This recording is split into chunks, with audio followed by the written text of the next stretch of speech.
سبيل الدموع سبيل مريح. نحمده ونصلي على رسوله الكريم. أما بعد فأعوذ بالله من الشيطان الرجيم. بسم الله الرحمن الرحيم. رب اشرح لي صدري ويسر لي أمري واحلل عقدة من لساني يفقهوا قولي. الحمد لله العلي القدير السميع البصير الذي أحاط بكل شيء علما وهو اللطيف الخبير. علم ما كان وما يكون وخلق الموت والحياة ليبلوكم أيكم أحسن عملا وهو العزيز الغفور. تمام قسم کی تعریف اللہ کے لیے ہے جو نہایت بلند اور ہر چیز پر قدرت رکھنے والا ہے. وہ خوب سننے والا اور خوب دیکھنے والا ہے. اس نے ہر چیز کا علم کے لحاظ سے احاطہ کیا ہوا ہے اور وہ نہایت باریک بین اور باخبر ہے. وہ جانتا ہے جو کچھ ہو چکا ہے اور جو ہو رہا ہے، اور اسی نے موت اور زندگی کو پیدا کیا تاکہ تمہیں آزما کر دیکھے کہ تم میں کون عمل میں زیادہ اچھا ہے، اور وہی سب پر غالب ہے، بے حد بخشنے والا ہے. اللہ سبحانہ تعالیٰ کا شکر ہے کہ جس نے ہمیں مسلمان پیدا کیا، اسلام کی محبت دی، قرآن دیا، اپنے کلام کی محبت عطا کی. آج ہم اللہ کی محبت میں، اللہ کے کلام کی محبت میں یہاں جمع ہیں، اور اللہ تعالیٰ سے دعا کرتے ہیں کہ وہ ہمارے اس وقت میں برکت ڈالے، ہم سے وہ بات کروائے جو اس کو پسند آئے اور ہمارے عمل میں تبدیلی آئے. قرآن مجید میں سورۃ الانعام میں آیت نمبر 151 سے 153 تک ہمیں 10 نصیحتیں کی گئی ہیں. آج میں ان کا ذکر آپ کے ساتھ کروں گی. اللہ تعالیٰ کا ارشاد ہے، قُلْ تَعَالَوْا أَتْلُ مَا حَرَّمَ رَبُّكُمْ عَلَيْكُمْ أَلَّا تُشْرِكُوا بِهِ شَيْئًا وَبِالْوَالِدَيْنِ إِحْسَانًا وَلَا تَقْتُلُوا أَوْلَادَكُمْ مِنْ إِمْلَاقٍ نَحْنُ نَرْزُقُكُمْ وَإِيَّاهُمْ وَلَا تَقْرَبُوا الْفَوَاحِشَ مَا ظَهَرَ مِنْهَا وَمَا بَطَنَ وَلَا تَقْتُلُوا النَّفْسَ الَّتِي حَرَّمَ اللَّهُ إِلَّا بِالْحَقِّ ذَلِكُمْ وَصَّاكُمْ بِهِ لَعَلَّكُمْ تَعْقِلُونَ وَلَا تَقْرَبُوا مَالَ الْيَتِيمِ إِلَّا بِالَّتِي هِيَ أَحْسَنُ حَتَّى يَبْلُغَ أَشُدَّهُ وَلَا تَقْرَبُوا مَالَ الْيَتِيمِ إِلَّا بِالَّتِي هِيَ أَحْسَنُ حَتَّى يَبْلُغَ أَشُدَّهُ وَأَوْفُوا الْكَيْلَ وَالْمِيزَانَ بِالْقِسْطِ لَا نُكَلِّفُ نَفْسًا إِلَّا وُسْعَهَا وَإِذَا قُلْتُمْ فَاعْدِلُوا وَلَوْ كَانَ ذَا قُرْبَىٰ وَبِعَهْدِ اللَّهِ أَوْفُوا ذَلِكُمْ وَصَّاكُمْ بِهِ لَعَلَّكُمْ تَذَكَّرُونَ وَأَنَّ هَٰذَا صِرَاطِي مُسْتَقِيمًا فَاتَّبِعُوهُ وَلَا تَتَّبِعُوا السُّبُلَ فَتَفَرَّقَ بِكُمْ عَن سَبِيلِهِ ذَلِكُمْ وَصَّاكُمْ بِهِ لَعَلَّكُمْ تَتَّقُونَ. کہہ دیجیے، آؤ میں تمہیں پڑھ کر سناؤں جو تمہارے رب نے تم پر حرام کیا ہے، یہ کہ تم اس کے ساتھ کسی چیز کو شریک نہ ٹھہراؤ، اور والدین کے ساتھ احسان کرو، اور تنگدستی کے ڈر سے اپنی اولاد کو قتل نہ کرو.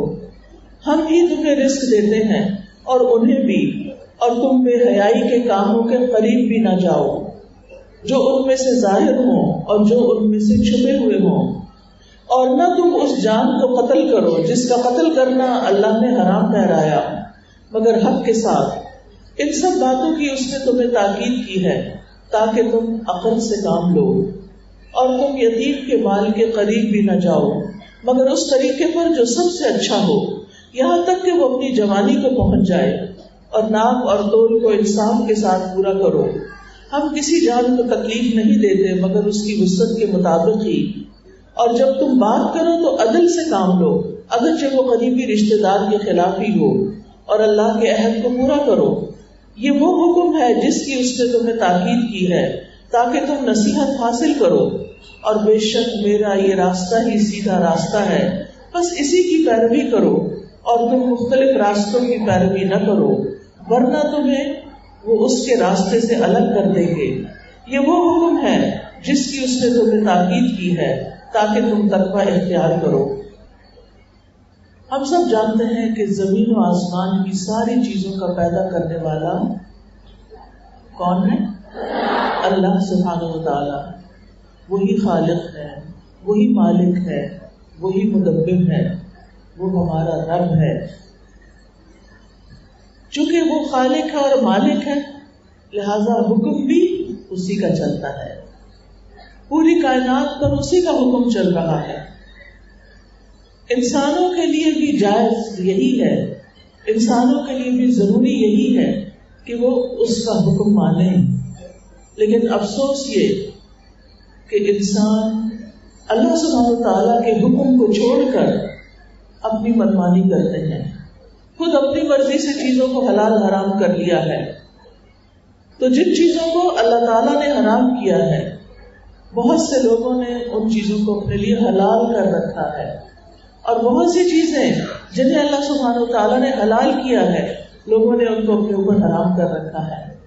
گویا جو کام اللہ رب العزت کا تھا وہ انہوں نے اپنے ہاتھ میں لے رکھا ہے جس کی انہیں قطعاً اجازت نہیں. تو ان آیات میں وہ احکامات دیے گئے ہیں جو اللہ سبحانہ وتعالیٰ نے ہر شریعت میں دیے ہیں، اور یہ احکامات منسوخ نہیں. یعنی یہ 10 وصیتیں جو ہیں جن کی تاکید کی گئی ہے یہ وہ احکامات ہیں کہ جن کے ہم میں سے ہر ایک کو پابندی کرنی ہے. لہذا آج آپ اچھی طرح پوری توجہ کے ساتھ سن کر ان کی یاد دہانی کر لیں کہ یہ کام تو میری زندگی میں ہونے ہی چاہیے جن کا اللہ تعالیٰ نے حکم دیا ہے، اور ان کاموں کو مجھے چھوڑنا ہے جن سے اللہ سبحانہ تعالیٰ نے روکا ہے. ابن عباس رضی اللہ عنہ کہتے ہیں یہ وہ کلمات ہیں جو اللہ نے موسیٰ علیہ السلام پر نازل فرمائے، اور آپ کو معلوم ہوگا کہ تورات میں 10 کمانڈمنٹس کے نام سے یہ احکامات موجود ہیں. کعب احبار جو تورات کے ماہر عالم ہیں، پہلے یہودی تھے پھر مسلمان ہوئے، وہ فرماتے ہیں کہ قرآن مجید کی یہ آیات جن میں 10 حرام چیزوں کا بیان ہے، اللہ کی کتاب تورات بھی انہی 10 حکموں سے شروع ہوتی ہے. یہ 10 احکامات کیا ہیں؟ ان میں 3 آیتوں میں 10 چیزوں کا بیان ہے. نمبر 1، اللہ سبحانہ تعالیٰ کے ساتھ کسی کو شریک ٹھہرانا اللہ نے اس کو حرام قرار دیا ہے. لہذا اللہ کا حکم کیا ہے کہ اللہ کو ایک مانو. پھر دوسرا حکم والدین کے ساتھ اچھا برتاؤ کرنا. تیسرا، فقر اور افلاس کے خوف سے اولاد کو قتل کرنا. اور کیا حرام کیا اللہ سبحانہ تعالیٰ نے؟ فقر اور افلاس کے ڈر سے اولاد کو قتل کرنا. نمبر 4، بے حیائی کے کام کرنا. نمبر 5، کسی کو ناحق قتل کرنا. نمبر 6، یتیم کا مال ناجائز طور پہ کھانا. نمبر 7، نام تول میں کمی کرنا. نمبر 8، گواہی یا فیصلے میں یا دوسرے سے بات کرنے میں بے انصافی سے کام لینا. نمبر 9، اللہ کے عہد کو پورا نہ کرنا. نمبر 10، اللہ سبحانہ تعالیٰ کے راستے کو جو سیدھا راستہ ہے اس کو چھوڑ کر دائیں بائیں اور راستے اختیار کرنا. یعنی اللہ تعالیٰ نے جو طریقہ زندگی بتایا ہے اس کو چھوڑ کر اوروں سے متاثر ہو کر ان کے راستے پہ چل پڑنا. پہلی وصیت، قل، نبی صلی اللہ علیہ وسلم کو حکم دیا جا رہا ہے کہ آپ ان سے کہیے تعالو، آؤ، متوجہ ہو، اتل ما حرم ربکم علیکم، میں تمہیں پڑھ کے سناتا ہوں کہ تمہارے رب نے تم پر کیا حرام کیا ہے. اللہ تشرکوا بہ شیئا، کہ اس کے ساتھ یعنی اللہ سبحانہ تعالیٰ کے ساتھ کسی کو بھی شریک نہ کریں. رسول اللہ صلی اللہ علیہ وسلم کے بعد اب علماء پر یہ واجب ہے کہ وہ بھی لوگوں کو ان آیات کی تعلیم دیں اور انہیں بار بار یاد دہانی کرائیں کہ اللہ تعالیٰ نے ان پر کیا کچھ حرام کیا ہے، ان کے لیے اللہ تعالیٰ کے احکامات کیا ہیں. حرام کاموں میں سب سے سنگین جرم جس سے سب سے پہلے منع کیا گیا وہ شرک ہے، اور شرک اتنا بڑا گناہ ہے کہ جو معاف نہیں ہوگا، جس کی معافی اللہ تعالیٰ کی طرف سے قبول نہیں کی جائے گی۔ دیگر جرائم تو اللہ تعالیٰ چاہے گا تو معاف کر دے گا۔ اللہ تعالیٰ فرماتے ہیں ان اللہ لا یغفر ان یشرک بہ ویغفر ما دون ذلک لمن یشاء ومن یشرک باللہ فقد افتری اثما عظیما۔ بے شک اللہ اس بات کو نہیں بخشے گا کہ اس کا شریک بنایا جائے، اور وہ بخش دے گا جو اس کے علاوہ ہے جسے چاہے گا، اور جو اللہ کا شریک بنائے تو یقیناً اس نے بہت بڑا گناہ کھڑا۔ تو شرک جو ہے سب سے بڑا گناہ ہے۔ شرک ہے کیا؟ شرک کی 3 بڑی قسمیں ہیں، شرک فی الذات، شرک فی الصفات، شرک فی العبادات۔ شرک فی الذات کیا ہے؟ اللہ کی ذات میں کسی اور کو شریک ٹھہرانا۔ مثلا نصارہ کا عقیدہ ہے تثلیث، کہ ایک کی بجائے کتنے خدا بنا دیے؟ 3۔ مشرکین عرب کا فرشتوں کو اللہ کی بیٹیاں قرار دینا، اور اسی طرح دیگر مشرکین کا اپنے دیوتاؤں اور دیویوں کو الہ قرار دینا، یہ سب شرک فی الذات ہے۔ یعنی ہم سب مانتے ہیں کہ اللہ ایک ہے، وحدہ لا شریک لہ، سب کو آتا نہیں کرے، اشہد ان لا الہ الا اللہ وحدہ لا شریک لہ۔ اس کلمے کو پڑھ کے ہم مسلمان ہوتے ہیں۔ تو اللہ سبحانہ وتعالیٰ ایک ہے، وہی ہمارا خالق ہے، وہی ہمارا مالک ہے، وہی ہمارا رازق ہے، اس کی ذات میں کوئی اور شریک نہیں، یعنی اس کے علاوہ کوئی اور معبود نہیں، کوئی اور خالق نہیں۔ دوسرا ہے شرک فی الصفات۔ شرک فی الصفات یہ ہے کہ جو صفات اللہ تعالیٰ کی ہیں ویسی ہی صفات دوسری مخلوق کو دے دینا، ان میں سمجھنا کہ ان کے اندر بھی یہ صفات ہیں۔ مثلا کسی انسان کے بارے میں یا فرشتے کے بارے میں یا جن کے بارے میں یہ سمجھنا کہ وہ حاجتیں پوری کرتا ہے، وہ ضروریات میں کام آتا ہے، وہ مشکل کشا ہے، وہ غیب جانتا ہے، یا وہ سب کچھ سنتا اور دیکھتا ہے، یا وہ ہمارے دلوں کے حال جانتا ہے۔ اس طرح کی بات اللہ کے سوا کسی اور کے بارے میں سوچنا یہ شرک فی الصفات ہے۔ اللہ سبحانہ وتعالیٰ کے نام ہے نا اسماء و صفات، معلوم ہے نا آپ کو؟ اللہ سبحانہ وتعالیٰ کے ویسے تو آتا ہے نا کہ جس نے 99 نام یاد کیے اس کے لیے جنت میں داخلہ، لیکن صرف 99 نام نہیں ہیں، اور بھی ہیں۔ تو جو اس کے نام ہے وہ اس کی صفات بھی ہیں۔ تیسرا ہے شرک فی العبادات۔ شرک فی العبادات یہ ہے کہ عبادت کو اللہ کے سوا کسی اور کے لیے کرنا۔ مثلا اللہ سبحانہ وتعالیٰ کے علاوہ کسی اور کو سجدہ کرنا، یہ شرک فی العبادت ہے۔ کسی اور کی قبر کو یا کسی بت کو یا کسی بھی چیز کو اللہ کے سوا سجدہ کرنا، چاہے شوہر ہو، چاہے کوئی بڑا ہو، چاہے کوئی بھی ہو، کسی کے آگے ہم سجدہ نہیں کر سکتے، رکوع بھی نہیں کرنا چاہیے، کسی کے آگے اس طرح رکوع میں جھکنا بھی نہیں چاہیے، یہ صرف اللہ کا حق ہے۔ پھر اسی طرح اللہ سبحانہ تعالیٰ کے علاوہ کسی اور کے لیے ذبح کرنا، جانور ذبح کرنا، نظر ماننا، جیسے بعض لوگ کہتے ہیں نا یہ فلاں پیر کی نظر مانی ہے، تو کسی اور کے نام کی نظر نہیں مان سکتے۔ پھر غیر اللہ کی ایسے ہی پرستش کرنا، اس سے ایسی محبت رکھنا جیسے اللہ تعالیٰ سے کی جاتی۔ اسی طرح شرک کی ایک قسم شرک خفی ہے یا شرک اصغر جس کو کہتے ہیں، یہ نیت اور ارادے کا شرک ہے۔ اس میں ریاکاری، سمعہ، دکھاوا، یہ سب آتا ہے۔ مثلا کسی کو دکھانے کے لیے نماز پڑھنا، یا سخی کہلانے کے لیے مال خرچ کرنا، یا نیک کہلانے کے لیے حج کرنا، یعنی کوئی بھی عبادت اس لیے کرنا کہ لوگ ہمیں اچھا سمجھیں، ہم لوگوں کے پسندیدہ بن جائیں. یعنی تقریر اس لیے کرنا، اسپیچ اس لیے دینا کہ میری مشہوری ہو جائے اور میں لوگوں کی نظروں میں بہت اچھی بن جاؤں.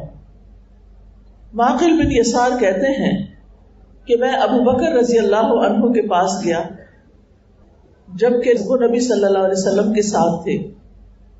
میں ابو بکر رضی اللہ عنہ کے ساتھ نبی صلی اللہ علیہ وسلم کے پاس گیا تو انہوں نے کہا، اے ابو بکر، تم لوگوں میں شرک چیونٹی کی آہٹ سے بھی ہلکا ہے. تو ابو بکر رضی اللہ عنہ کہا، کیا اللہ کے ساتھ کسی دوسرے کو الہ بنانے کے علاوہ بھی شرک ہوتا ہے؟ تو نبی صلی اللہ علیہ وسلم نے فرمایا، قسم اس ذات کی جس کے ہاتھ میں میری جان ہے، شرک خفی چیونٹی کی آہٹ سے بھی ہلکا ہوتا ہے. کیا میں تمہاری رہنمائی ایسی چیز کی طرف نہ کروں کہ جب تم وہ کہو تو تم سے اس کا قلیل اور کثیر چلا جائے گا؟ فرمایا، کہو. آپ بھی کہیں، اللہم انی اعوذ بک ان اشرک بک وانا اعلم واستغفرک لما لا اعلم. اے اللہ، میں تیری پناہ چاہتا ہوں اس بات سے کہ میں جان بوجھ کر تیرے ساتھ کسی کو شریک کروں، اور جو میں نہیں جانتا ہوں اس کے لیے تجھ سے مغفرت کا طالب ہوں. یعنی بھولے سے، غلطی سے اگر میں نے کوئی شرک کر لیا ہے تو تو مجھے معاف کر دے. شرک خفی جو ہے یہ دجال سے بھی زیادہ خطرناک ہے. یعنی دجال تو لوگوں کے ایمان کا دشمن ہے ہی، لیکن شرک خفی اس سے بھی زیادہ انسان کے ایمان کو، انسان کی عبادات کو برباد کرنے والا ہے. ابو سعید رضی اللہ عنہ کہتے ہیں کہ رسول اللہ صلی اللہ علیہ وسلم ہمارے پاس تشریف لائے. ہم مسیح الدجال کا ذکر کر رہے تھے. آپ نے فرمایا، کیا میں تمہیں ایسی چیز نہ بتاؤں جو میرے نزدیک تمہارے لیے مسیح الدجال سے بھی زیادہ خطرناک ہے؟ ہم نے کہا، کیوں نہیں؟ آپ نے فرمایا، چھپا ہوا شرک. کیا فرمایا؟ چھپا ہوا شرک. وہ کیا؟ مثال کیا؟ آپ نے فرمایا، وہ یہ ہے کہ آدمی نماز پڑھنے کے لیے کھڑا ہوتا ہے، جب اسے معلوم ہوتا ہے کہ کوئی اور اسے دیکھ رہا ہے تو وہ اپنی نماز کو خوبصورت بنا لیتا ہے. سمجھ آئی بات؟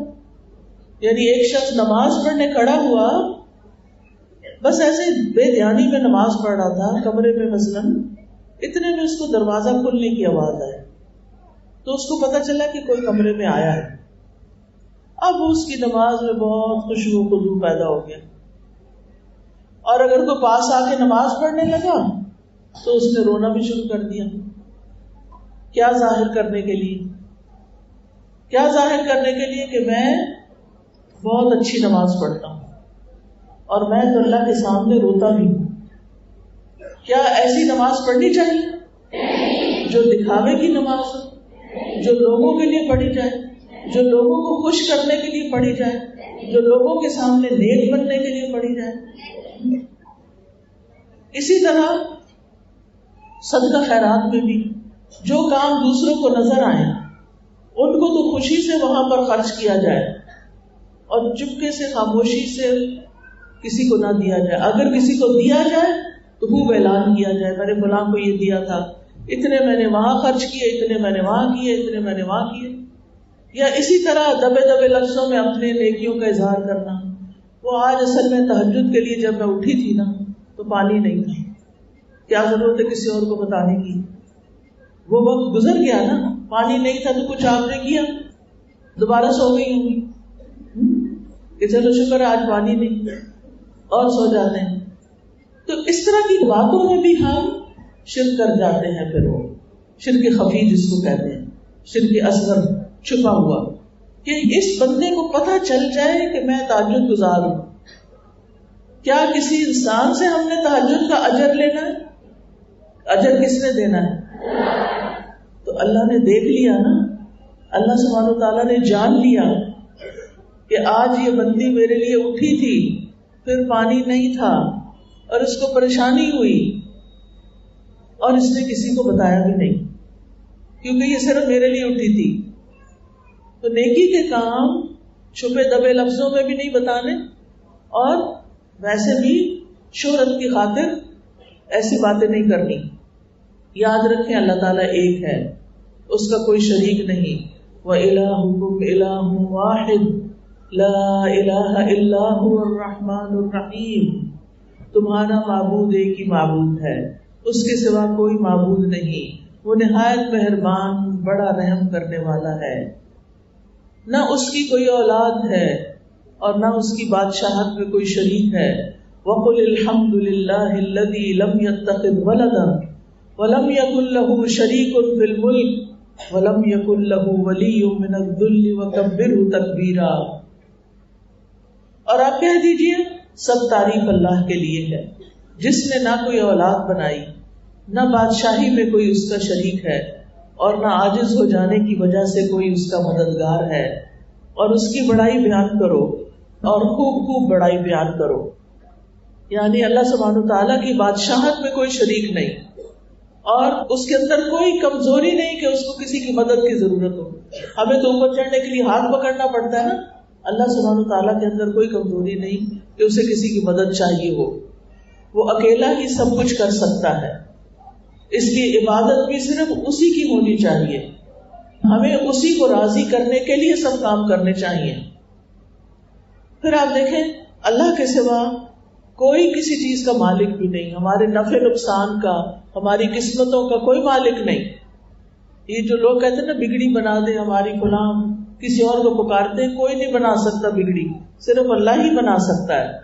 نہ کوئی ہمیں نفع پہنچا سکتا ہے، نہ ہمیں کوئی نقصان دے سکتا ہے. بے فکر رہا کریں. قرآن مجید میں آتا ہے وَلَا تَدْعُ مِن دُونِ اللَّهِ مَا لَا يَنفَعُكَ وَلَا يَضُرُّكَ فَإِن فَعَلْتَ فَإِنَّكَ إِذًا مِّنَ الظَّالِمِينَ. اور اللہ کو چھوڑ کر اس چیز کو مت پکارو جو نہ تمہیں نفع دے نہ تمہیں نقصان پہنچائے. پھر اگر تم نے ایسا کیا تو یقیناً تم اس وقت ظالموں میں شمار ہو. ظالم سے مراد یعنی شرک کرنے والوں میں شمار ہو جاؤ گے. اللہ کے سوا کوئی ہمارے رزق کا مالک بھی نہیں. اللہ ہی کا اذن ہوتا ہے کہ کوئی ہمیں لا کے کچھ کھلا دیتا ہے، وہ مالک نہیں ہے. وہ اللہ کے اذن سے اس کے پاس آیا اور اللہ کے اذن سے ہم تک پہنچا ہے.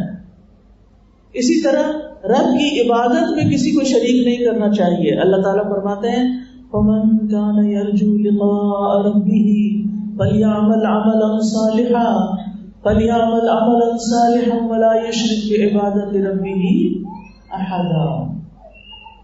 جو شخص اپنے رب کی ملاقات کی امید رکھتا ہو تو لازم ہے کہ وہ نیک عمل کرے اور اپنے رب کی عبادت میں کسی کو شریک نہ بنائے. شرک نہ کرنے والے کے لیے جنت کا وعدہ ہے، لیکن مشرک کا ٹھکانہ ہمیشہ کی جہنم ہے، اور مشرک کے باقی اعمال بھی قبول نہیں ہوتے. دوسری وصیت وَبِالْوَالِدَيْنِ إِحْسَانًا، والدین کے ساتھ احسان کرو. جس کسی کے ماں باپ زندہ ہیں وہ شکر کرے اللہ کا کہ ابھی بھی موقع ہے کہ میں اپنے ماں باپ کو خوش کر دوں، ان کی خدمت کر کے، ان کے کام آ کے. اللہ کے بعد سب سے بڑا حق والدین کا حق ہے. قرآن مجید میں سورۃ النساء میں آتا ہے وَاعْبُدُوا اللَّهَ وَلَا تُشْرِكُوا بِهِ شَيْئًا وَبِالْوَالِدَيْنِ إِحْسَانًا. سورۃ بنی اسرائیل میں بھی آتا ہے. والدین کے ساتھ احسان کا مطلب کیا ہے؟ احسان کا مطلب ہے ہر وہ بات، ہر وہ کام جس سے والدین کو کوئی فائدہ حاصل ہو، ان کو خوشی حاصل ہو، ان کے ساتھ یہ حسن سلوک ہے. یعنی اگر آپ کوئی بھی ایسی بات کرتی ہیں جس سے آپ کی والدہ خوش ہوتی ہیں، جو والد خوش ہوتے ہیں، تو یہ ہے احسان. کوئی آپ ان کا ایسا کام کر دیتی ہیں جس سے وہ خوش ہو جاتے ہیں، تو یہ ہے احسان. زندہ ہے تب بھی، فوت ہو چکے ہیں تب بھی آپ ان کے ساتھ احسان کر سکتے ہیں. کیسے کر سکتے ہیں؟ ان کے لیے دعا کر کے، اور ان کی طرف سے صدقہ کر کے، اور اچھے اچھے نیک کام کر کے. کیونکہ اولاد جو ہوتی ہے وہ والدین کے لیے صدقہ جاریہ ہوتی ہے اگر وہ نیک اولاد ہو. تو والدین سے حسن سلوک میں کیا کچھ شامل ہے؟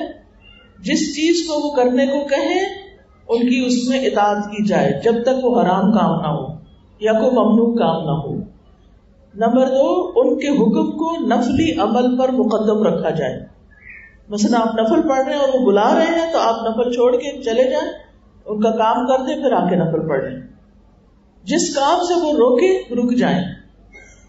ان کے سامنے تواضع اور عاجزی سے بات کریں، ان کے منہ نہ چڑھیں، چلا کے نہ بولیں، ان کے ساتھ بدتمیزی نہ کریں، ان کے لیے ادب اختیار کریں، ان سے نرمی سے بات کریں، اونچی آواز میں والدین کے سامنے بات نہ کریں، کوئی تلخ بات نہ کریں، ان کو جلانے والی کوئی بات نہ کریں، اف بھی نہ کہیں.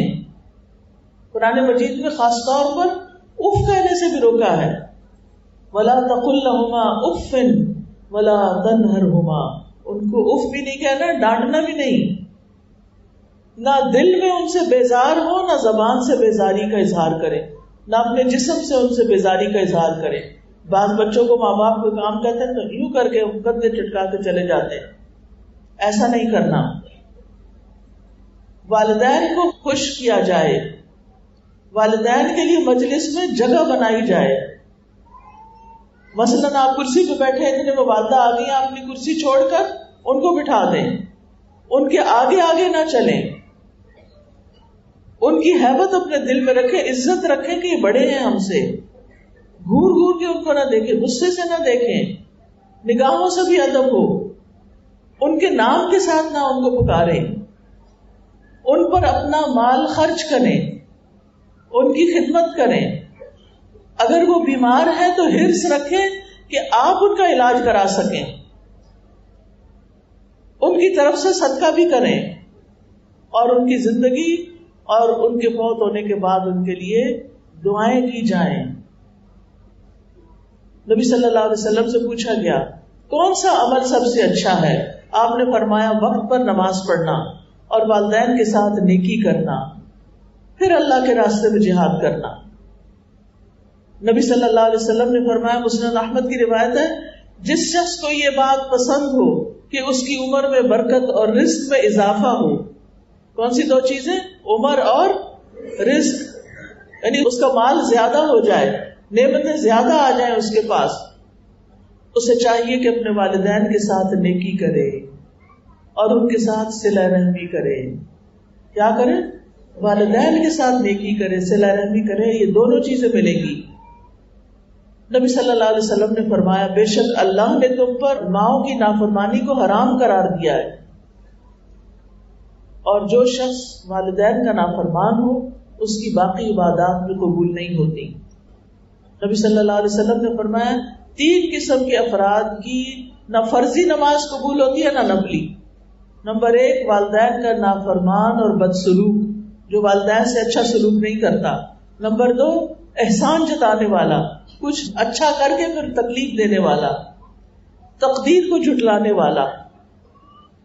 تیسری وصیت، وَلَا تَقْتُلُوا أَوْلَادَكُمْ مِنْ إِمْلَاقٍ نَحْنُ نَرْزُقُكُمْ وَإِيَّاهُمْ. اپنی اولاد کو قتل نہ کرو. کس کے ڈر سے؟ افلاس کے ڈر سے، غربت کے ڈر سے کہ اب ایک اور پیدا ہو جائے گا تو میں کہاں سے اس کو کھلاؤں گی پلاؤں گی. اللہ تعالیٰ فرماتے ہیں نحن نرزقکم، ہم تمہیں رزق دیتے ہیں، وَإِيَّاهُمْ، اور ان کو بھی دیتے ہیں. تو اس لیے کیا کرنا ہے؟ اللہ سبحانہ تعالیٰ پر بھروسہ کرنا ہے. اللہ رازق ہے، اللہ دے گا، اس نے پیدا کیا ہے. تو آیت کے اس حصے میں قتل اولاد کی حرمت بیان کی جا رہی ہے. ایک تو قتل اولاد وہ تھی جس کا ذکر ہمیں دور جاہلیت میں ملتا ہے کہ وہ زندہ بیٹیوں کو دفن کر دیتے تھے، اس سے بھی روکا گیا. اور اب آج کے دور میں کیا کرتے ہیں؟ جب پتہ چلتا ہے لڑکی پیدا ہونے والی ہے تو اس کو ابارٹ کرا دیتے ہیں. یہ بھی قتل ہے، یعنی پیدا ہو چکنے کے بعد بھی مارنا اور ماؤں کے پیٹ میں بھی. مثلا کوئی دوائی کھا کے قبل از وقت حمل گرا دینا، ابارشن کرا دینا. تو اگر کوئی اس لیے قتل کر رہا ہے کہ میرے پاس کھلانے کا کچھ نہیں تو تمہیں کون کھلا رہا ہے؟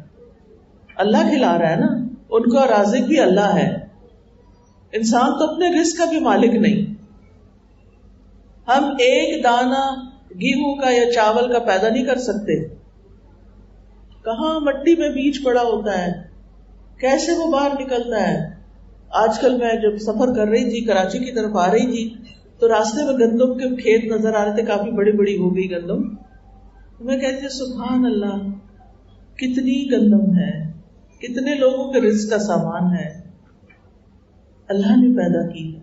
وہ نہ چاہے تو یہ زمین کچھ بھی نہیں اگا سکتی, کیونکہ ہر تھوڑے فاصلے پر سیلاب کی وجہ سے کچھ زمین خالی پڑی تھی, کچھ زمین میں پانی تھا, اور کچھ زمین گندم اگائے ہوئی تھی, موسٹلی گندم تھی. تو آپ سوچئے کہ یہ کون کرتا ہے؟ ایک ہی ٹکڑا ہے زمین کا, کہیں کچھ بھی نہیں اگ رہا, کہیں گندم اگ رہی ہے, کہیں پانی کھڑا ہے, کچھ نہیں کر سکتے آپ. یہ سب کچھ اللہ کے اختیار میں ہے, لہذا شکر بھی اسی کا ادا کرنا چاہیے. پھر اسی طرح بچوں کو جو قتل کرنا ہے نا, یہ فرعونیت ہے. فرعون نے یہ رسم ڈالی تھی کہ بنی اسرائیل کے لڑکوں کو قتل کر دیتا تھا, اور بچیوں کو زندہ درگور کرنا حرام ہے. یعنی کہ بعض لوگ حرام کے بچے ہوتے ہیں, وہ جا کے کوڑے کے ڈھیر پہ چھوڑ آتے ہیں, اور بعضوں کا تو کتے وغیرہ نوچ جاتے ہیں. تو یہ بھی حرام کاموں میں سے ہے, اور کبیرہ گناہ ہے, خسارے کا, نقصان کا باعث ہے. اللہ تعالیٰ فرماتے ہیں قد خسر الذین قتلوا اولادہم سفہا بغیر علم, بے شک ان لوگوں نے خسارہ اٹھایا جنہوں نے اپنی اولاد کو بے وقوفی سے, کچھ جانے بغیر قتل کر دیا. پھر قیامت کے دن اللہ تعالیٰ ایسی بچیوں سے پوچھیں گے وَإِذَا الْمَوْءُودَةُ سُئِلَتْ بِأَيِّ ذَنبٍ قُتِلَتْ, جب زندہ درگور لڑکی سے پوچھا جائے گا وہ کس جرم میں ماری گئی, کیوں اسے مار دیا گیا. عورتوں کو خاص طور پر حکم دیا گیا کہ وہ اپنی اولاد کو قتل نہیں کریں گی. سورۃ الممتحنہ میں آتا ہے وَلَا يَسْرِقْنَ وَلَا يَزْنِينَ وَلَا يَقْتُلْنَ أَوْلَادَهُنَّ, کہ نہ وہ کوئی چوری کریں گی, نہ زنا کریں گی, نہ اپنی اولاد کو قتل کریں گی. اب اگر کسی نے جہالت میں کوئی ابارشن وغیرہ کرا دیا ہے اور ایک سے زیادہ دفعہ کرا دیا تو وہ اس کا کفارہ دے دے. قیس بن عاصم رسول اللہ صلی اللہ علیہ وسلم کے پاس آئے, کہنے لگے یا رسول اللہ, میں نے جاہلیت میں اپنی 8 بیٹیوں کو زندہ درگور کیا, 8 بیٹیاں. تو آپ نے فرمایا ان میں سے ہر ایک کے عوض ایک غلام آزاد کر دو. اس نے کہا میں تو اونٹوں والا ہوں. آپ نے فرمایا تو ہر ایک کی طرف سے ایک اونٹ قربان کر دو. یعنی اگر کسی نے ایسا کر لیا ہے تو وہ کفارہ ادا کر دے اور غریبوں کو وہ گوشت کھلا دے اور اللہ سبحانہ وتعالیٰ سے معافی مانگے. چوتھی وصیت وَلَا تَقْرَبُوا الْفَوَاحِشَ مَا ظَهَرَ مِنْهَا وَمَا بَطَنَ, فواحش کے قریب نہ جاؤ جو کھلی ہوں اور چھپی ہوں. فواحش فاحشہ کی جمع ہے, اس کا مصدر فحش ہے. اس کا مطلب ہر وہ قول یا فعل جو قباحت میں بہت آگے بڑھا ہوا ہو, جس کو عقل بھی برا سمجھتی ہو, جس کو ہم بے حیائی کہتے ہیں. بے حیائی, بے حیائی کیا ہوتی ہے؟ کس کو کہتے ہیں تم بڑے بے حیا ہو؟ جب کوئی شخص ایسی بات کرے جو انتہائی گھٹیا ہو, تم کہتے ہیں تم دوسروں کے منہ پہ ایسی بات کرے انتہائی بے حیا ہو. جب کوئی فحش قسم کے لباس پہنے, تم کہتے کہ تم بڑے بے حیا ہو, تمہارا لباس پہن کے بھی جسم ننگا ہو رہا ہے. اسی طرح اپنی آنکھوں سے بھی ایسی حرام چیزیں دیکھنا جیسے غض بصر نہ کرنا. اللہ نے قرآن مجید میں عورتوں کو بھی حکم دیا ہے کہ ایسے مردوں کو گھور گھور کے نہ دیکھیں. مردوں کو بھی حکم دیا ہے کہ اس طرح عورتوں کی طرف نہ دیکھیں, نظریں جھکا کے رکھیں, یعنی اپنے کام سے کام رکھیں. اور پھر آپ دیکھیے کہ فواحش کا ایک معنی یہ بھی کیا گیا ہے کہ ہر وہ کام جسے شریعت اور فطرت فحش قرار دے, جیسے شرک, قتل, زنا, چوری, خود پسندی, تکبر, بخل اور ساری قسم کی فحش چیزیں. اور فواحش سے مراد بڑے گناہ بھی لیا گیا ہے, کبیرہ گناہوں کو بھی فواحش کہا گیا ہے. ما ظہر منہا میں مراد کیا ہے؟ جو سامنے سامنے ہو، دکھا کے ہو. وما بطنا، جو دل میں چھپی ہوئی چیزیں ہوں، ایسی خواہشات اور ایسی باتیں. اللہ سبحانہ وتعالیٰ نے ہر طرح کی بے حیائی کو حرام کیا ہے. قل انما حرم ربی الفواحش ما ظہر منها وما بطن، کہہ دیجئے بے شک میرے رب نے حرام کیا ہے کہ بے حیائی کے کاموں کو جو ان میں سے ظاہر ہوں اور جو پوشیدہ ہوں، یعنی ہر طرح کے گناہ جو ہیں وہ اللہ تعالیٰ نے حرام کیے ہیں. اللہ سبحانہ تعالیٰ سے بڑھ کر کوئی غیرت مند نہیں، اس لیے اللہ نے فواحش کو حرام کیا. اور فحش سے بچنے والوں کی تعریف کی گئی ہے قرآن میں. اور مومن کی تعریف یہ ہے کہ مومن نہ تو تانے دینے والا ہوتا ہے، نہ لعنت کرنے والا، نہ فحش کلامی کرنے والا، اور نہ گالی گلوچ کرنے والا. یعنی مومن بے حیائی کی باتیں نہیں کرتا. جیسے میاں بیوی کے آپس کے خاص تعلقات ہوتے ہیں، ان کا ذکر کسی سے بھی نہیں کرنا چاہیے. پھر اسی طرح اس طرح کے کئی لطیفے بنے ہوئے لوگ ہنستے ہیں ان پر، اس سے بھی پرہیز کرنا چاہیے. اور اسی طرح کسی کو ننگا نہیں دیکھنا چاہیے، اور نہ ننگی تصویریں دیکھنی چاہیے، نہ ایسے ویڈیوز دیکھنے چاہیے. افسوس کے ساتھ کہنا پڑتا ہے کہ ہمارے یوتھ میں پورنوگرافی یعنی ننگی فلمیں دیکھنے کا رجحان بہت زیادہ ہو گیا ہے، اور یہ فرسٹریشن کا سبب بنتی ہیں، خودکشی کی طرف لے جاتی ہے انسان کو، کیونکہ جو کچھ وہ دیکھتا ہے وہ کر نہیں سکتا تو پھر اس کے لیے مشکل ہو جاتی ہے. اللہ سبحانہ تعالیٰ فحش کلامی سے نفرت کرتا ہے. مثلا کسی عورت کو کسی برے نام سے پکارنا. اکرمہ کہتے ہیں مجھے نہیں معلوم ابن عباس سے ان کے چچا زاد بھائی نے کسی نے دوسرے کے لیے کھانا تیار کیا تو ایک لونڈی لوگوں کے سامنے کام کر رہی تھی.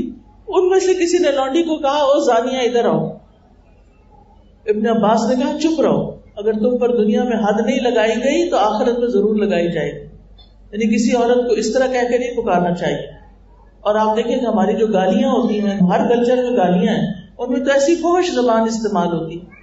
تو آج سے پکا ارادہ کریں کہ منہ سے کوئی گالی نہیں نکلے گی، کوئی لعنت نہیں نکلے گی، ہم کسی کو تانے نہیں دیں گے. اور اس میں فحش کی جو پیک ہے اس میں زنا شامل ہے. نبی صلی اللہ علیہ وسلم نے فرمایا زنا کرنے والا جب زنا کرتا ہے تو مومن نہیں رہتا، چور جب چوری کرتا ہے تو مومن نہیں رہتا، شرابی جب شراب پیتا ہے تو مومن نہیں رہتا. یعنی زنا اور ایمان دونوں ایک دوسرے سے اپوزٹ چیزیں ہیں. اور پھر زناکاروں کی آخرت میں سزا کیا ہوگی؟ نبی صلی اللہ علیہ وسلم نے فرمایا آج رات میں نے ایک خواب دیکھا ہے کہ 2 آدمی میرے پاس آئے، انہوں نے میرا ہاتھ تھام لیا، وہ مجھے ارض مقدس کی طرف لے گئے. ہم آگے بڑھے تو ایک تنور جیسے گڑھے کی طرف چلے جس کا اوپر کا حصہ تنگ تھا، نیچے سے بہت کھلا تھا. نیچے آگ بھڑک رہی تھی. آگ کے شعلے بھڑک کر اوپر آتے تو جو لوگ اس میں جل رہے تھے وہ بھی اوپر آ جاتے، اور ایسا معلوم ہوتا باہر نکل جائیں گے. لیکن جب شعلے واپس پلٹتے تو لوگ بھی نیچے چلے جاتے. اس تنور میں ننگے مرد اور عورتیں تھیں. میں نے پوچھا ان سے یہ کیا ماجرا ہے؟ انہوں نے کہا جنہیں تم نے تنور میں جلتے دیکھا یہ زناکار لوگ تھے جو زنا کرتے تھے. اسی طرح زنا سے قبر کا عذاب بھی ہے. تو ہر عورت کو اپنی عزت کی حفاظت کرنی چاہیے، چھوٹی عمر کی ہو یا بڑی عمر کی ہو. اور اگر کسی سے ایسا کوئی گناہ ہوا ہو تو خوب خوب توبہ کرنی چاہیے، صدقہ خیرات کرنا چاہیے، اور آئندہ کے لیے اپنے لباس کو پاپردہ کرنا ہے، غیر محرم سے بات کرتے ہوئے احتیاط کرنا ہے تاکہ کوئی کسی غلط مطلب میں نہ پڑ جائے اور غلط رستے پہ نہ بلائے. 5ویں وصیت، کسی جان کو قتل نہیں کرنا جس کو اللہ نے حرام قرار دیا ہے. وَلَا تَقْتُلُوا النَّفْسَ الَّتِي حَرَّمَ اللَّهُ إِلَّا بِالْحَقِّ. کسی کو قتل کرنا کبیرہ گناہ ہے. نبی صلی اللہ علیہ وسلم نے فرمایا ایک مسلمان کی ہر چیز دوسرے مسلمان پر حرام ہے، اس کا خون، اس کا مال، اس کی عزت و آبرو. قرآن مجید میں آتا ہے وَمَن يَقْتُلْ مُؤْمِنًا مُتَعَمِّدًا فَجَزَاؤُهُ جَهَنَّمُ خَالِدًا فِيهَا وَغَضِبَ اللَّهُ عَلَيْهِ وَلَعَنَهُ وَأَعَدَّ لَهُ عَذَابًا عَظِيمًا. جو کوئی کسی مسلمان کو، مومن کو جان بوجھ کے قتل کر دے اس کی جزا جہنم ہے، وہ اس میں ہمیشہ رہنے والا ہے. اللہ اس پر غصے ہو گیا اور اس نے اس پر لعنت کی اور اس کے لیے بہت بڑا عذاب تیار کیا. ابو سعید خدری کہتے ہیں یہ رسول اللہ صلی اللہ علیہ وسلم سے روایت ہے کہ اگر آسمان والے اور زمین والے کسی مومن کے قتل میں شریک ہوں تو اللہ ان سب کو جہنم میں دھکیل دے. یعنی خود قتل کرنا بھی منع ہے، قاتل کا ساتھ دینا بھی، چاہے پیسے سے، چاہے اسلحے سے، یا کسی بھی چیز سے. پھر اسی طرح اللہ کے ہاں سب سے زیادہ مبغوض وہ شخص ہے جو کسی کا ناحق خون بہائے. فرمایا ذالکم وصاکم بہ لعلکم تعقلون، ان باتوں کی تمہیں وصیت کی ہے تاکہ تم عقل سے کام لو. یعنی اللہ سبحانہ تعالیٰ نے تم پر بڑا کرم فرمایا ہے. چھٹی وصیت ولا تقربوا مال الیتیم الا بالتی ہی احسن حتی یبلغ اشدہ، اور یتیم کے مال کے قریب بھی نہ جاؤ مگر اس طریقے پر جو سب سے اچھا ہو، یہاں تک کہ وہ اپنی جوانی کو پہنچ جائے. یتیم وہ بچہ ہوتا ہے جس کا باپ فوت ہو گیا ہو، جو اس کی کفالت کرتا تھا، اور یہ بچے ابھی چھوٹے ہوں، اپنی مصلحت کو خود نہ دیکھ سکتے ہوں. تو اگر تمہارے پاس ایسے یتیم بچے پل رہے ہوں تو پھر ان کا خیال رکھو، ان کے مال کی حفاظت کرو. اور جیسے سورۃ کہف میں آپ پڑھتے ہیں نا کہ خضر علیہ السلام نے دیوار بنا دی تھی ان کے خزانے پر جو یتیم بچوں کی تھی، تو ان کی تعلیم و تربیت میں مال خرچ کرنا چاہیے، اس مال کو بڑھانے کی کوشش کرنی چاہیے، یتیم کے بڑا ہونے تک اس مال کی حفاظت کرنی چاہیے، اور یتیموں کی بہتری کے سوا اسے خرچ کرنے سے بچنا چاہیے. اور یتیم کی کفالت کب تک ہوگی؟ جب وہ شعور کی عمر تک پہنچ جائے، جب وہ خود اپنے آپ کو سنبھال لے تو اس کا مال اس کے حوالے کر دیا جائے. جو یتیم کا مال ناحق کھاتے ہیں ان کے لیے آگ ہے. رسول اللہ صلی اللہ علیہ وسلم نے فرمایا اے اللہ میں 2 ضعیفوں کا حق مارنا حرام کرتا ہوں، یتیم کا اور عورت کا. بعض بچے ہوتے ہیں نا، چھوٹے چھوٹے ہوتے ہیں، ان کے باپ فوت ہو جاتے ہیں، ماں کچھ کر نہیں سکتی، چچا وغیرہ ساری جائیداد پہ قبضہ کر کے بیٹھ جاتے ہیں، یہ حرام ہے. 7ویں وصیت وَأَوْفُوا الْكَيْلَ وَالْمِيزَانَ بِالْقِسْطِ، ناپ اور تول پورا دو انصاف کے ساتھ. یعنی ناپ تول میں کمی کرنا کہ لیتے وقت پورا لینا اور دیتے وقت ڈنڈی مارنا، دوسرے کو کم دینا، یہ انتہائی پست اور اخلاق سے گری ہوئی حرکت ہے. قوم شعیب پر عذاب کیوں آیا تھا؟ کیونکہ ان کے اندر یہ اخلاقی بیماری موجود تھی. ان کی تباہی کے اسباب میں سے ایک سبب یہ بھی تھا کہ وہ ناپ تول میں کمی کرتے تھے.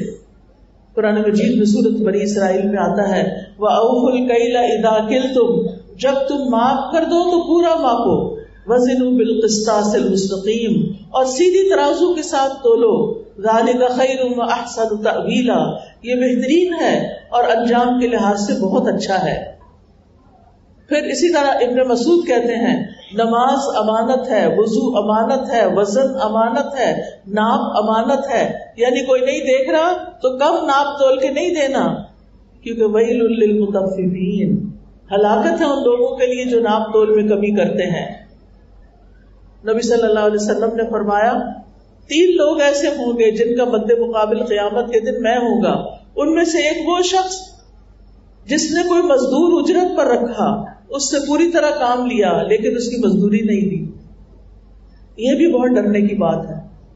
یعنی یتیم کے علاوہ ایسے لوگوں کا بھی حق بھی نہیں مارنا چاہیے. نبی صلی اللہ علیہ وسلم نے فرمایا جس نے کسی مسلمان کا ایک لقمہ بھی ناحق کھایا اللہ تعالیٰ اسے اتنا جہنم میں سے کھلائیں گے. جس نے مسلمان کا کپڑا ناحق پہنا اللہ اسی کے بقدر اسے جہنم کے کپڑے سے پہنائیں گے. اور جو کوئی کسی مسلمان کے ساتھ دکھلاوے والی جگہ پر کھڑا ہوا تو قیامت کے دن اللہ سبحانہ تعالیٰ اس کو دکھلاوے کی جگہ پہ کھڑا کریں گے اور ساری مخلوق کے سامنے اس کی بے عزتی ہوگی کہ یہ شخص، اس کو بڑا شوق تھا لوگوں کے سامنے آ کے کام کرنے کا. جبکہ پسندیدہ کیا ہے؟ اللہ تعالیٰ کس بندے سے محبت کرتا ہے؟ جو خفی ہو، تقی ہو. لا نکلف نفسا الا وسعها، ہم بندے کی طاقت کے مطابق ہی اسے مکلف ٹھہراتے ہیں، ایسی چیز کی تکلیف نہیں دیتے جو اس کے بس سے باہر ہو.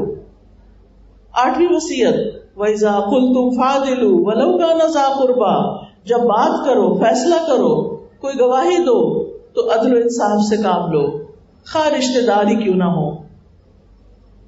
یعنی بعد میں بھی عدل و انصاف، اور خاص طور پر فیصلے میں. اب آپ دیکھیں کہ آپ کہیں کہ جج تو نہیں، لیکن آپ سے متعلق کیسے کہ اپنے بچوں کے بیچ میں پورا پورا انصاف کرو. جب آپ کسی ایک بچے کو چھوٹا ہونے کی وجہ سے کسی وجہ سے زیادہ دینے لگتے ہیں کوئی چیز یا زیادہ پیار ہی کر لیتے ہیں تو دوسرے بچے فوراً بھاگ جاتے ہیں اور بعض تو نفسیاتی مریض بن جاتے ہیں. پھر اسی طرح اہل ایمان کو انصاف کا حکم دیا گیا ہے. یا ایھا الذین آمنوا کونوا قوامین للہ شہداء بالقسط.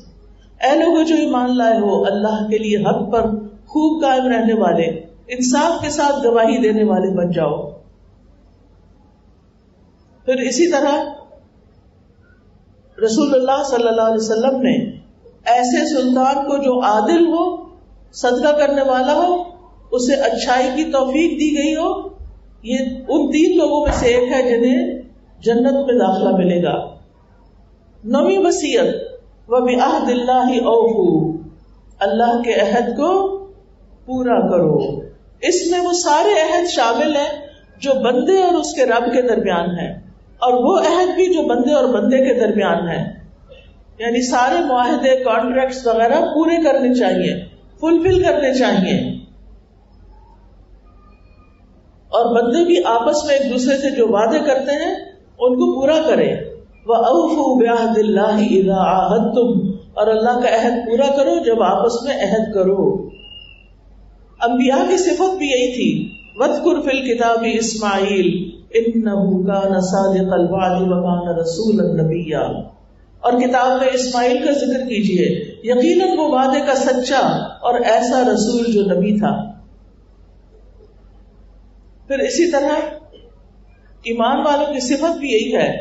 والذین هم لأماناتهم وعہدهم راعون. اور وہی جو اپنی امانتوں اور اپنے عہد کا لحاظ رکھنے والے ہیں. تو عہد رکھنے والوں کی قرآن مجید میں یہاں تعریف کی گئی ہے، اور جو وعدہ پورا کرے ان کے لیے جنت کی بشارت ہے. ذالکم وصاکم بہ لعلکم تذکرون. یہ باتیں ہیں جن کی تمہیں وصیت کی جاتی ہے شاید کہ تم نصیحت پکڑ لو، شاید تم یاد رکھو اور برائیوں سے بچ جاؤ. 10ویں وصیت وَأَنَّ هَذَا صِرَاطِي مُسْتَقِيمًا فَاتَّبِعُوهُ. اور یہ میرا راستہ بالکل سیدھا ہے، بس تم اسی کی پیروی کرو. فَاتَّبِعُوهُ. یہ کس راستے کی بات ہو رہی ہے؟ کون سا راستہ یہ؟ اسلام کا راستہ. یس. تو ہمارا کیا فرض بنتا ہے کہ ہم سیدھے سیدھے اسلام کے راستے پر چلتے جائیں اور اللہ کی رسی کو مضبوط پکڑ رکھیں، اللہ پر پورا بھروسہ رکھیں. اور فرمایا وَلَا تَتَّبِعُوا السُّبُلَ فَتَفَرَّقَ بِكُمْ عَنْ سَبِيلِهِ. مختلف رستوں پہ نہ چلو جیسے اور پچھلی قومیں بھٹک گئیں، یعنی خواہشات پرستی، بدعات، شکوک و شبہات، ان کے پیچھے لگ کے اور رستے نہ تلاش کرو. سیدھا راستہ کہاں سے پتہ چلتا ہے؟ قرآن اور سنت سے. لہذا اپنی زندگی میں کم از کم ایک دفعہ سمجھ کے پورا قرآن مجید ضرور پڑھیں. ذالکم وصاکم بہ لعلکم تتقون. یہ پختہ بات ہے جس کی تمہیں وصیت کی گئی ہے تاکہ تم تقوی سے کام لو. تو اللہ سبحانہ تعالیٰ نے ہمیں جو 10 وصیتیں کی ہیں، ہمارا فرض بنتا ہے کہ ان کو اچھی طرح سمجھیں، ان پر عمل کریں اور ان پر غور و فکر کریں اور کسی بھی طرح ان کو نہ بھولیں. اور اس میں خاص طور پر جو بچوں کو زندہ درگور کرنا یا ابارشن کرا لینا یا شرک کرنا یا والدین کے ساتھ اچھا سلوک نہیں کرنا یا اپنے لباس وغیرہ میں حیا کا خیال نہ رکھنا. آج افسوس کے ساتھ کہنا پڑتا ہے کہ کچھ عرصہ پہلے ہمارے کلچر میں لڑکیاں شلوار ہی پہنتی تھیں، پاجامہ اور ٹراؤزر نہیں پہنتی تھی. آج اچھی بھلی لڑکیاں چپکے ہوئے پاجامے پہن رہی ہیں، جس کی وجہ سے ان کی حیا جو ہے وہ تار تار ہو رہی ہے.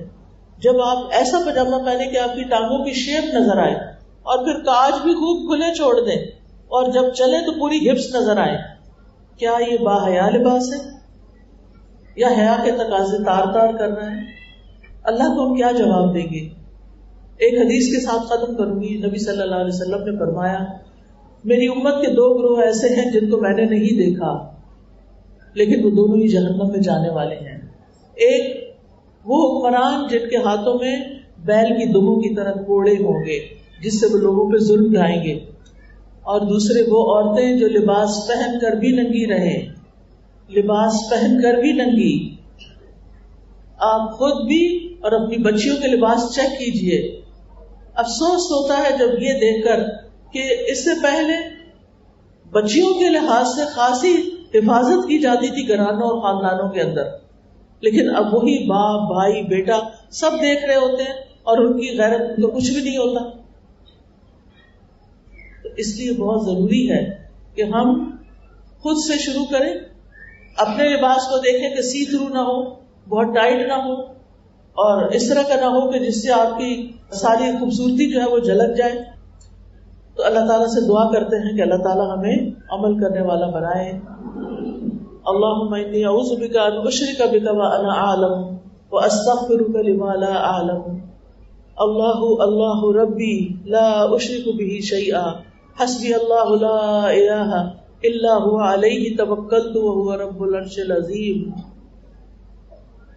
اللہم الف بین قلوبنا واصلح ذات شأننا واہدنا سبل السلام ونجنا من الظلمات الى النور وجنبنا الفواحش ما ظهر منها وما بطن وبارک لنا فی اسماعنا وابصارنا وقلوبنا ما احییتنا